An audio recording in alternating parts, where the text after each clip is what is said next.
Hey, what's going on, guys? I'm Mark Linsangan from Techno Buffalo, and today we'll be giving you guys our full review of LG's latest Android Wear device, the LG Watch Urbane. It was the very first Android Wear device that was shipping with Android 5.1.1, and it's also the most sophisticated looking one.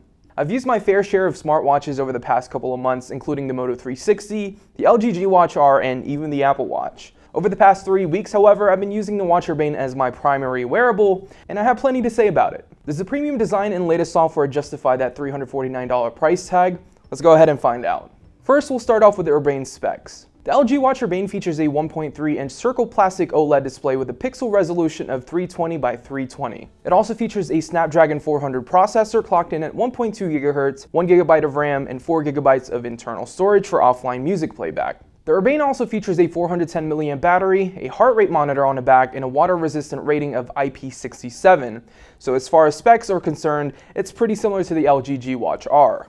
I'm personally not a watch guy and only wear one if I'm at a nice event or for work, but based on design, I can see myself wearing the Urbane. LG's wearable is a really beautiful looking smartwatch. It has a clean, stainless steel body that looks really high-end. I have a decent sized wrist, so the watch doesn't look too gargantuan on me, but for people who have smaller wrists, you may find the watch a bit too big. When I first put the Urbane on, it was super uncomfortable due to the leather strap it came with, but after a few days of wearing it in, it now fits much better on my wrist. Now, if you're not a fan of the leather strap it came with, you'll be able to replace the band with any other regular 22mm strap, whether it's silicone, metal, or just another leather band that you like more. So when it comes to the display, the 1.3-inch display on the Watch Urbane is beautiful. It's nice to look at, and it's bright with inky blacks. While the display is sharp for a smartwatch, it's still a little more pixelated than I'd like. The Urbane's bezel is noticeably thinner when compared to the Watch R, and it definitely looks much better. Swiping through the watch face feels more comfortable and more fluid thanks to the slimmer bezels. Before I was using the Watch Urbane as my daily wearable, I was using the Moto 360, which I found to be very slow. With the Watch Urbane, I'm happy to say that there weren't a lot of hiccups swiping through menus and prompting Google Now.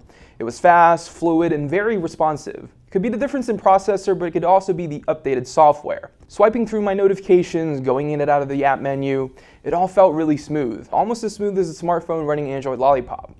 Speaking of Android Lollipop, the LG Watch Urbane was the very first Android Wear device to support the latest software from Google, Android 5.1.1. It introduced a lot of cool things like sending emojis, a dedicated app menu, UI changes, and activated Wi-Fi support. We did a separate video showcasing the newer features in Android Wear 5.1.1, which we'll link down below this video. You'll still be able to check out all of your notifications, activate Google Now, and there's also an always-on feature which essentially turns the screen black and white when the watch is idle to help save battery. The addition of Wi-Fi is probably the coolest feature, though not every Android Wear device will have Wi-Fi support. Having Wi-Fi means even if you're not within Bluetooth range of your Android device, you'll still be able to get notifications and whatnot. Most Android Wear devices we've tried in the past usually last a full day, but with the Watch Urbane, we got more than a day's worth of usage. I would put it on with 100% charge around 7:30 in the morning and have it back in its charger by 10:30 p.m. Now around that time, I'd still have about 40% left, which would be plenty of charge to get through the night and into the next day. You should probably charge every night, but in case you forget to charge, you'll still have enough juice to get you through some of the following day.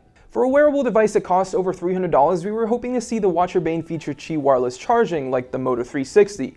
But unfortunately, it's stuck with the same old plastic dock-like charger similar to previous wearable devices from LG. It's not a complete deal breaker, but it still would have been nice to have wireless charging. The LG Watch Urbane is beautiful and a great Android Wear watch, but it's by no means the best smartwatch out there. Sure, it looks more like an actual timepiece compared to the Moto 360, but it also comes at a much higher price tag at $350.